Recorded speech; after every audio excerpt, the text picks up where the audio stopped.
अथ दुर्गा सप्तशती तीसरा अध्याय। सेनापतियों सहित महिषासुर का वध। ध्यान। जगदम्बा के श्री अंगों की कांति उदय काल के सहस्त्रों सूर्यों के समान है। वे लाल रंग की रेशमी साड़ी पहने हुए हैं। उनके गले में मुंडमाला शोभा पा रही है। दोनों स्तनों पर रक्त चंदन का लेप लगा है।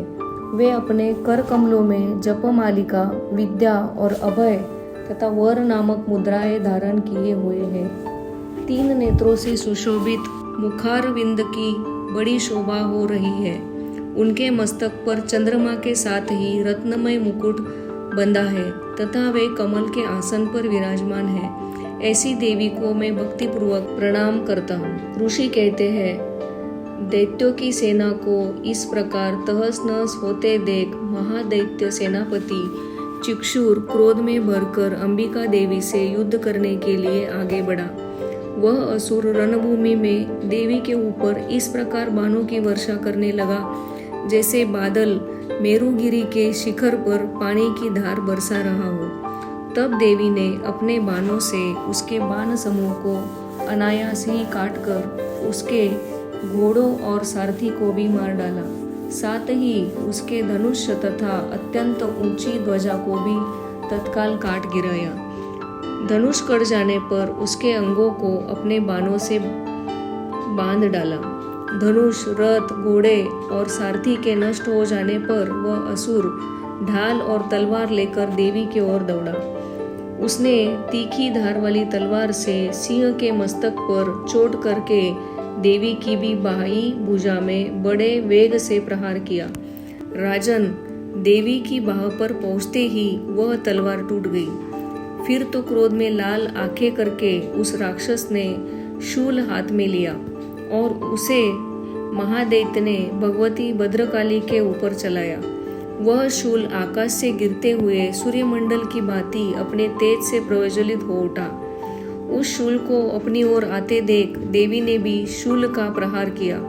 उससे राक्षस के शूल के सैकड़ों टुकड़े हो गए। साथ ही महादैत्य चिक्षुर की भी धज्जियां उड़ गई। वह प्राणों से हाथ धो बैठा। महिषासुर के सेनापति उस महापराक्रमी चिक्षुर के मारे जाने पर देवताओं को पीड़ा देने वाला चामर हाथी पर चढ़कर आया। उसने भी देवी के ऊपर शक्ति का प्रहार किया, किंतु जगदम्बा ने उसे अपने हुंकार से ही आहत एवं निष्प्रभ करके तत्काल पृथ्वी पर गिरा दिया। शक्ति टूटकर गिरी हुई देख चामर को बड़ा क्रोध हुआ। अब उसने शूल चलाया, किंतु देवी ने उसे भी अपने बाणों द्वारा काट डाला। इतने में ही देवी का सिंह उछलकर हाथी के मस्तक पर चढ़ बैठा और उस दैत्य के साथ खूब जोर लगाकर बाहुयुद्ध करने लगा। वे दोनों लड़ते लड़ते हाथी से पृथ्वी पर आ गए और अत्यंत क्रोध में भरकर एक दूसरे पर बड़े भयंकर प्रहार करते हुए लड़ने लगे। तदनंतर सिंह बड़े वेग से आकाश की ओर उछला और उधर से गिरते समय उसने पंजों की मार से चामर का सिर धड़ से अलग कर दिया। इसी प्रकार उदग्र भी शीला और वृक्ष आदि की मार खाकर रणभूमि में देवी के हाथ से मारा गया तथा कराल भी दांतों, मुक्कों और थप्पड़ों की चोट से धराशायी हो गया। क्रोध में भरी हुई देवी ने गदा की चोट से उद्धत का कचूमर निकाल डाला। बिंदीपाल से वाशकल को तथा बाणों से ताम्र और अंधक को मौत के घाट उतार डाला। 3 नेत्रों वाली परमेश्वरी ने त्रिशूल से उग्रास्य, उग्रवीर्य तथा महाहनु नामक दैत्य को मार डाला। तलवार की चोट से विडाल के मस्तक को धड़ से काट गिराया। दुर्धर और दुर्मुख इन दोनों को भी अपने बाणों से यमलोक भेज दिया। इस प्रकार अपनी सेना का संहार होता देख महिषासुर ने भैंसे का रूप धारण करके देवी के गणों को त्रास देना आरंभ किया।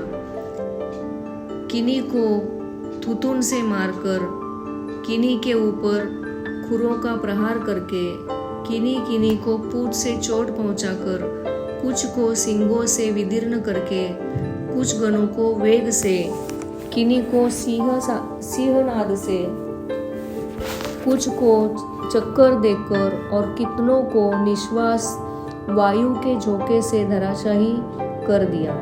इस प्रकार गणों की सेना को गिराकर वह असुर महादेवी के सिंह को मारने के लिए झपटा। इससे जगदम्बा को बड़ा क्रोध हुआ। उधर महापराक्रमी महिषासुर भी क्रोध में भरकर धरती को खुरों से खोदने लगा तथा अपने सिंगों से ऊंचे ऊंचे पर्वतों को उठाकर फेंकने और गरजने लगा। उसके वेग से चक्कर देने के कारण पृथ्वी क्षुब्ध होकर फटने लगी। उसकी पूंछ से टकराकर समुद्र सब ओर से धरती को डुबाने लगा। हिलते हुए सिंगों के आघात से विदीर्ण होकर बादलों के टुकड़े टुकड़े हो गए। इसके श्वास की प्रचंड वायु के वेग से उड़े हुए सैकड़ों पर्वत आकाश से गिरने लगे। इस प्रकार क्रोध में भरे हुए उस महादैत्य को अपनी ओर आते देख चंडिका ने उसका वध करने के लिए महान क्रोध किया। उन्होंने पाश फेंककर उस महान असुर को बांध लिया। उस महासंग्राम में बांध जाने पर उसने भैंसों का रूप त्याग दिया और तत्काल सिंह के रूप में वह प्रकट हो गया। उस अवस्था में जगदम्बा जो ही उसका मस्तक काटने के लिए उद्यत हुई तो ही वह कड़कधारी पुरुष के रूप में दिखाई देने लगा। तब देवी ने तुरंत ही बाणों की वर्षा करके ढाल और तलवार के साथ उस पुरुष को भी बींध डाला। इतने में ही वह महान गजराज के रूप में परिणत हो गया तथा अपनी सूंड से देवी के विशाल सिंह को खींचने और गर्जने लगा। खींचते समय देवी ने तलवार से उसकी सूंड काट डाली। तब उस महादैत्य ने पुनः भैंसों का शरीर धारण कर लिया और पहले की भांति चराचर प्राणियों सहित तीनों लोकों को व्याकुल करने लगा।